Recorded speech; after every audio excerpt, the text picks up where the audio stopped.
I often hear from friends, colleagues, or even people online that they're really struggling with their attention and focus. They find themselves locked into an endless cycle of social media scrolling and wonder where their time went. I too have felt the effects of this, but after some extensive research and practice, I figured out a few effective strategies and have already experienced the benefits of them. So why is it so hard to focus?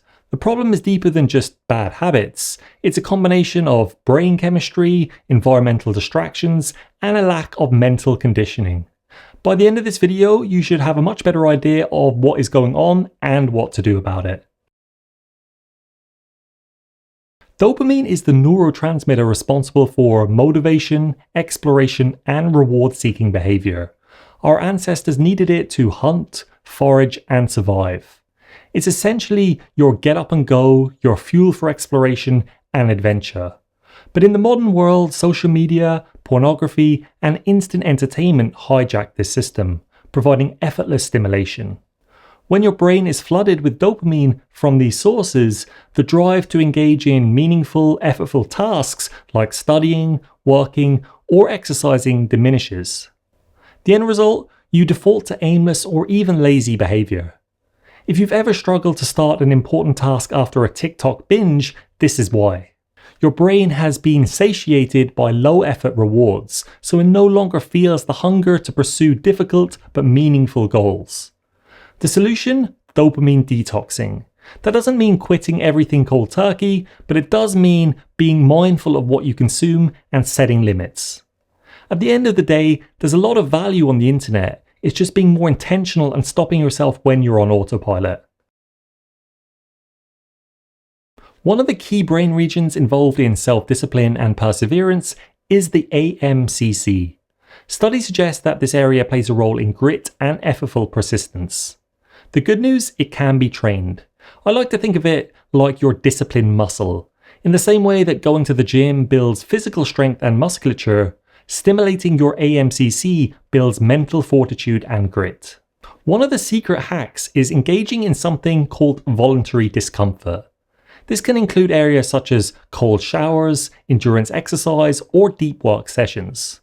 The long-term effect is that pushing through these discomforts now makes it more likely that you will do so later on, and in addition, the same task will ultimately feel less uncomfortable. Conscientiousness is a personality trait associated with impulse control, discipline, and long-term thinking. People high in conscientiousness are better at resisting distractions and completing tasks. But here's the catch. Things like marijuana essentially temporarily lowers your conscientiousness. While this isn't inherently bad, especially if you have a tendency to be obsessive and struggle to slow down, but if you're already struggling with focus and motivation, it can only make things worse. If you find yourself easily distracted or unable to commit to a task, it might be worth assessing your environment and habits.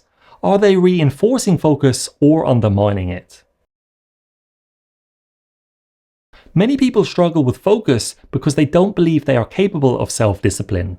But confidence doesn't come from affirmations, it comes from proof. As Alex Hormozi puts it, you don't become confident by shouting affirmations in the mirror, but by having a stack of undeniable proof that you are who you say you are. Outwork your self-doubt. The key is starting small. Don't aim for an immediate overhaul of your entire life.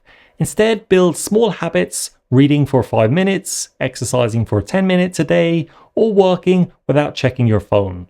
Over time, these small wins stack up and prove to you that you are capable of focus and discipline.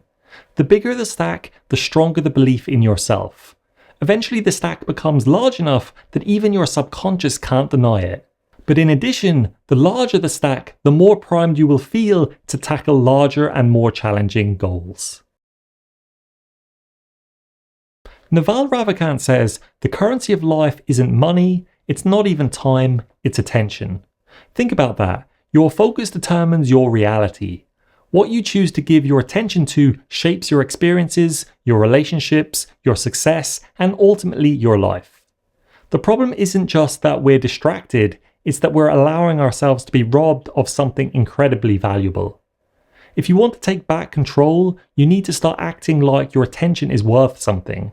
Because it is. In the modern and future world, what distinguishes success won't be physical prowess or knowledge, but the ability to direct your attention in a way that you see fit. This skill can be learned, and in my opinion, it's one of the most important qualities to develop. The term NPC, which stands for non-playable character, is often used as an insult, referring to someone who moves through life on autopilot, following external scripts rather than acting with intention. If you want to avoid being an NPC in your own life, you need to develop control over your actions, behaviors, and attention. This isn't about perfection, it's about progress. A few years ago, I struggled a lot with sticking with projects and goals. But through deliberate practice, I now have become someone who's a lot more disciplined and conscientious. So the next time you find yourself scrolling mindlessly, ask yourself, is this helping me become who I want to be and the best use of my time? If not, then take back some control one step at a time. Anyway, I hope you enjoyed this video, and if you got something from it, I'd really appreciate if you could like or subscribe, or even feel free to leave a comment down below. Otherwise, I'll see you in the next video.